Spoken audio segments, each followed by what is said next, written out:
వరంగల్ జిల్లా పర్వతగిరి మండలం ఏనుగుగల్లు గ్రామంలో మోందా తుఫాన్ తీవ్ర స్థాయిలో ప్రభావం చూపడంతో గేదెల గొర్రెల దొడ్డు పూర్తిగా అయిపోయాయి.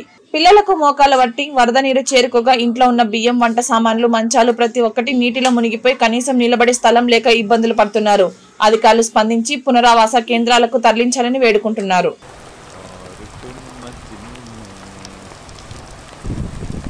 ఏనుగల్ బస్ స్టాండ్ వద్ద పరిస్థితి ఇలా ఉంది.